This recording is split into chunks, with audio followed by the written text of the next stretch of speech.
Hey everyone, welcome back. For those of you who follow my channel, you'll know that I recently listed 100 records on eBay. All those listings ended last Sunday, and over the last few days, I've been packing everything up and shipping them out. And so, what I wanted to do with this video is actually go through my shipping process for vinyl records. So talking about the material that I use, how I pack them depending on whether it's one record, two records, or more than two, and just kind of covering what that process looks like. So my intent here, I don't know if this is necessarily best practice, okay? What I will say is that I have been shipping, I've shipped over 1,000 records in my time on eBay and dealing records and that kind of thing. And I've also taken in well more than 1,000 records in terms of purchases over the years as well from online sources.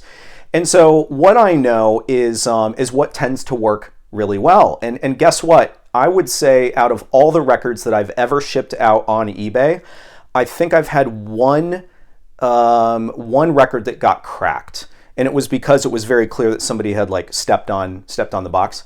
So I think that at the same time that I'm opening my process up for criticism, and people are going to say, give me advice in terms of ways to improve it. What I can say is that this does work, and I know that this is somewhat problematic, me saying this, because if there's any damages from any of those records that I just sent out, then everybody's going to be able to say, no, your process doesn't work. But for me, this is best practice. So I'm going to cover, what type of mailers that I use, the inners, sleeves, and how I tape these things up and ship them out, right? So that's what we're just about to get into. The only other thing that I wanted to say right before we do that is that over the course of this week, now that everything's shipped out, I'm furiously prepping the next 100 records to list on eBay this coming Sunday. My username is CBWAYO, so continue to follow that. And keep an eye out for when these next 100 are posted. I may do a follow-up video to this and give you a preview of what some of those titles are. I'm just not sure if I'm going to have enough time. So anyway, yeah, that's when that's going to get started. So before we dive into this packaging process, as always, hit subscribe if you like this kind of content, and of course you can follow me over on Instagram as well at what_can_brown.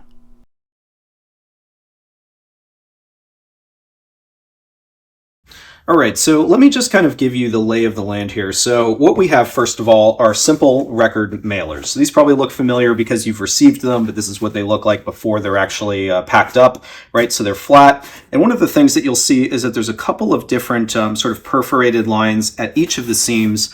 And what that allows you to do is either fold this in such a way that it can accommodate really like one record, or essentially like a smaller amount of volume inside, and then you can fold it on the outer one and accommodate a little bit more. And I'll get back to that in just a second. But these things I just pick up from Amazon. So I know that a lot of folks have different preferences on the types of record mailers in terms of brand that they like to use. I just use these. These are value mailers, I believe. I'm going to include both a screenshot of the Amazon listing, and then I'll drop a link in the description as well, in case anybody wants to use these. I personally haven't had any issues with this. They accommodate impulse gatefolds at the same time as they do regular sort of standard records. So the other cardboard item that I buy in bulk are these inners, and similarly, I'll include a link and I'll show you exactly the brand. The thing that's important about inners is that even though these seem relatively simple, like maybe you could just cut them yourself, you really shouldn't do that. And in fact, it's really difficult to find even a brand that offers these in the exact size that you need them. And what I mean by that is that you want this to be the exact same size as the cover, as a record cover. No smaller and no bigger, right? Because if it's bigger, it's not going to fit in this. And if it's smaller, what's going to happen is that if there is a ding in the outer box, and you have, say, the top of your record exposed, because this isn't as tall as it needs to be, then you're going to get a gash there. And so it's really difficult to find a company that does these consistently well, that has them the exact right size. And in fact, most of the records that I get, even that I order from others on Discogs and on eBay, they come all sizes. Like they're terrible. And I don't even like reusing those types of inners. I like to buy all of my own brand new. I also only buy these brand new. I don't recycle these for items that I ship out. That's just not something that I do. So just a few other words of wisdom. I'm just going to pretend that this is a shipping label that I've printed out from eBay. And this, I just use standard packing tape. There's nothing special about this, but it is packaging tape and thereby, I suppose, a little bit more durable.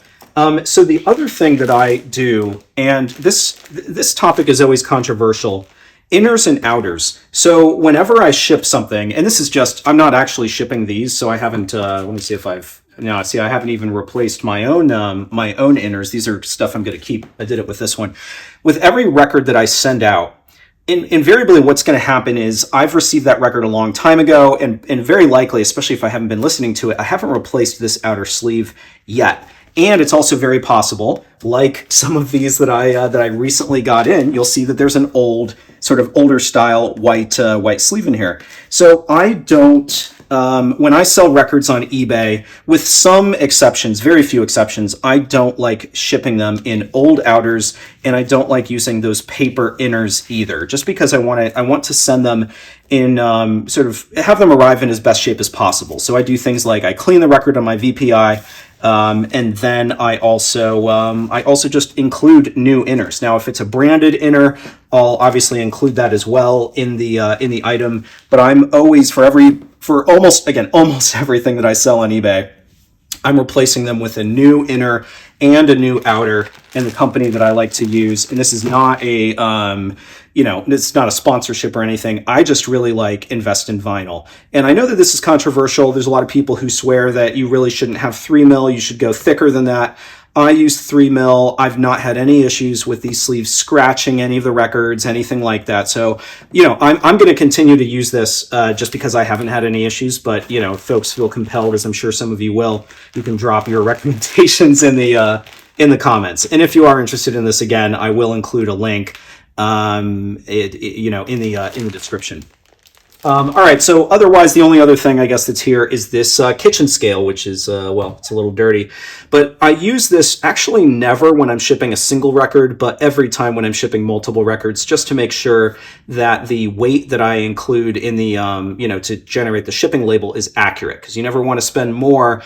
And theoretically, your item could get returned, even though it's never happened to me. If you're under the weight, your item could get returned. And get this, when you're using this, they always round up. So if you're 1 pound and 1 ounce, you have to bill that as a 2-pounder. And by the way, even though I receive tons of records that are billed as 1 pound, I don't think there's a single record out there that is under a pound with all the packaging. So generally, if it's one record, I'm doing 2 pounds, but otherwise I'll put it on the scale. So what I wanted to show you, though, is just my process for packaging both a single record as well as multiple records. And I don't think that there's anything groundbreaking here, but I also think that there's a lot, I receive so many records from people who don't know how to pack. And so I'm hoping that the very act of me going through this is going to help someone out there, right? So let's just take one of these. And by the way, when you're shipping a lot of records, all of the moisture in your hands will leave. And because you're handling cardboard and paper and all these things, and it makes your fingers very prone to paper cuts. And so I actually have multiple cuts. This is the only Band-Aid I still have on, just from packaging records. It happens every time, and unfortunately, I don't have a good solution for that. All right, so at the risk of stating sort of the obvious here, I'm going to show you what I do. So you'll never see me use bubble wrap unless there's like a ton of records in like a larger box. I simply use 2 of these guys for a single record, right? So one on either side. For some reason, I always have it face away from me. I don't think it really matters, but I always have it face away from me.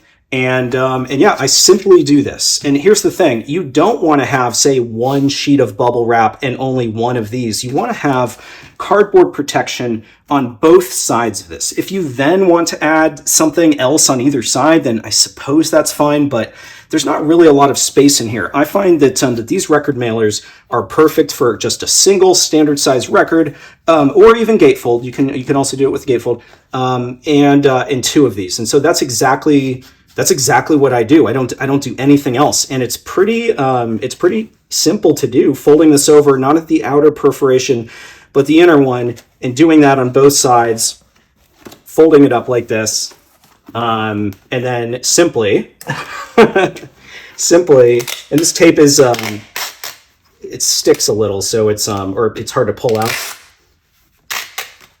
But I go across like this, and again, I'm not actually shipping this, so I'm going to have to undo this later. Right? So I've got it here. Now, a lot of people will stop right here. I don't. I like to seal all the openings, so I'm going to put one here, and then I'm also going to put one here. And one of the things that you'll note too is that there isn't really, like, I was able to fold this and have it be fairly tight on both sides. You're not seeing these like big gaps because I didn't pull it, far enough. And so when I put this on, it's going to be an easier fold over. So I just use one piece, folds over the side like this, and then it also folds over the other side like this, right? So that's how I do it, and I would do this side as well. Now, when it comes to actually putting on the shipping label, here's the thing. Again, you're going to say, "Why are you telling me this? This is so obvious." But here's the thing. What they always tell you with these stupid labels, and I'm going to fold this in half so I don't have to use as much tape, is they say never put packaging tape over the label. Now, the only reason for that is because they don't want to have an issue with the barcode scanning correctly. However, if you don't put it over it, the likelihood of the ink smearing, if it gets wet, the address could be like completely wiped out. I, in every situation, cover the entire label with tape. And so what I do, though, is I pull it out first, and then I set it down. And then you don't risk, I don't know what got in there, but you don't risk any situation where there's creases or bubbling, and you're not going to obstruct that barcode from actually, from being able to scan. So I like to do that, and then, yeah, you don't have to worry. If it does get wet, at least you're always going to have the correct shipping label on there, and it's going to be legible. All right, so here's where we get perhaps even a little bit more controversial in terms of approach. So my rule of thumb is, and again, I'm getting back to this idea that there's these two lines of perforation so that you can have there be a wider box. Generally speaking, you don't want to fold around this unless you absolutely need it. And the idea is that inside the box should be full of completely solid material. So there shouldn't be any gap. The record should not be able to move around whatsoever. Obviously, side to side, it's not really going to. But if you're using this and you're this outside line, and you're only putting in two of these for a single record, there's going to be this kind of movement, and that's not good. So whenever you're shipping one record, never use this outside thing unless you are fully prepared to use a bunch of these in order to make up the difference. Right, so when this folds over here with this thicker mark, you want this to be full of cardboard and not even as I have it right now where it's not full of cardboard. You want this to be just completely full, including record. So in any event, when I'm shipping one record, unless it's something that's extremely valuable, I'm always using the single wall. And then whenever I'm shipping anything more than that, like if it's two or if it's three, and actually 3 is the max that I will use for a single record mailer. I don't like jamming stuff in there, and I have to have one of these cardboard things in between each record. It's a rule of mine. So through the magic of movie making, I have this one back. So I'm going to put this in similar to how I did it before. I'm going to cover it like this. Going to put record number 2 in here, and you'll note no bubble wrap, no other separation, not wrapping it in newspaper like some people try to do. So that's 2. And then this is 3. Now, normally, you'll also note that generally speaking, all records outside of the cover, unless it's sealed. And guess what? This one's sealed. So for that example, I'm including it here.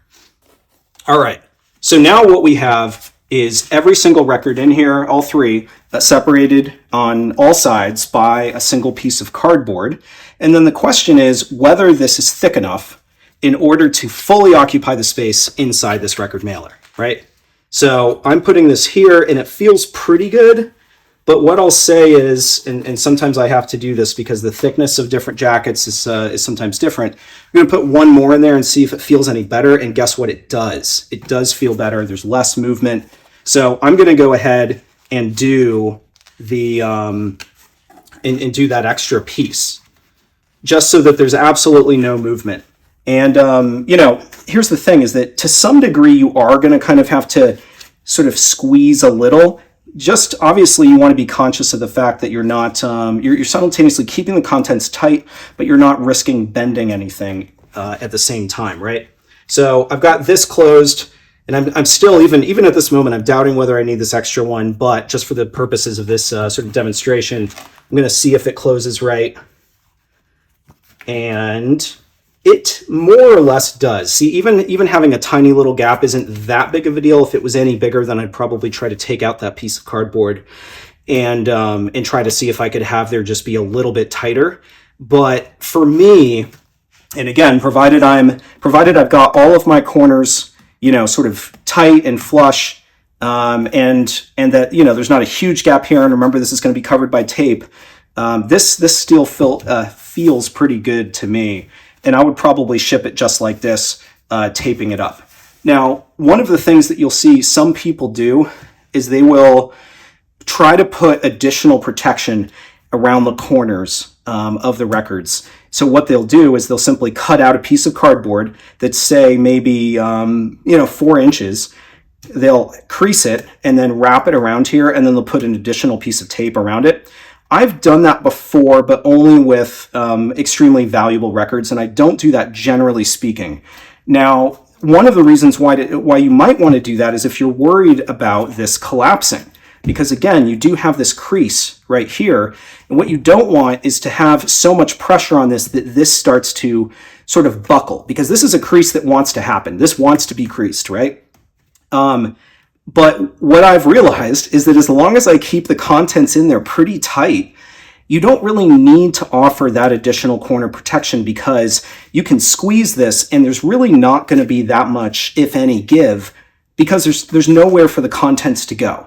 So anyway, for me, like, this is how I do it when it's either 2 records or 3 records, making sure that the contents of the volume of the box is entirely taken up, and that you never have a thicker box than you need for the contents.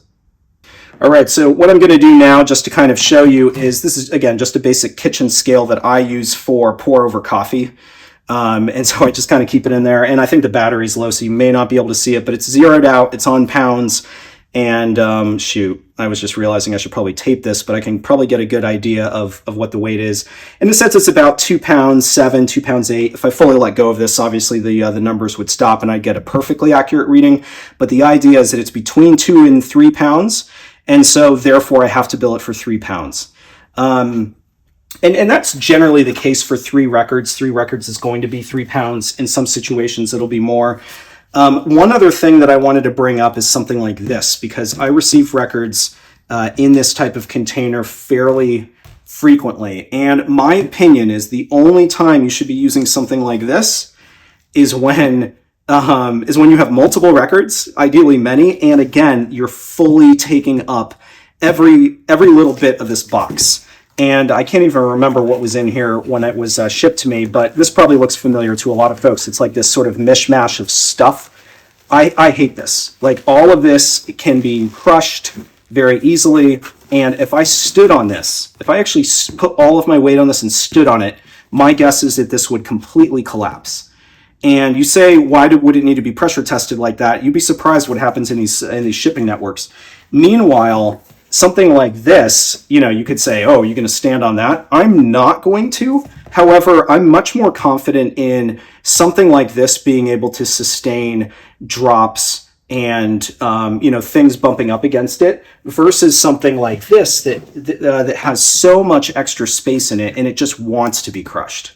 So you'll only ever see me using kind of like random packaging like this if somebody has purchased a lot of records. And when I use some type of packaging like this, I'm making sure to have it be as full as possible, as much protection as possible, and I may even put some corner sort of reinforcement on it as well. So there we have it. I don't know what everybody thinks about my process. Like I said, I know I'm opening myself up for criticism, but also, like I said, I do have a lot of experience shipping records, and I have a lot of experience taking them in, having them shipped to me. And so I do have a pretty good idea of what works, and I don't know that there's necessarily easy ways, I guess, to improve my process outside of adding just a ton of expense to every single record that I ship, right? Because there's the cost of the mailer, the inner sleeve and the outer sleeve, there's the time cleaning it. Yes, I could do much more robust acoustic sounds type packaging, but I'm not a business, and I'm trying to do this in an efficient way that also helps ensure that the record is going to get there as safe as it possibly can. So obviously I am hoping that all of the records that I shipped associated with my last auctions arrive safely, and do know that I get a lot of anxiety when I ship stuff out. And it's for two reasons. One is simply making sure that they arrive safely, but the other is I really want to do a good job with my grading. And I always second guess myself. Like, I grade the records and I list them to eBay, and I get a lot of anxiety from that. And then when I'm shipping them, I'm typically throwing them on the VPI to clean them, and I'm packaging them up, and it gives me one last opportunity to look at the record, and I just always get anxiety. I'll see something in the vinyl, and then I'll be like, oh no, what did I grade it as? And be like, oh, okay, I did say it was VG, and I did say that there was a scratch or something like that.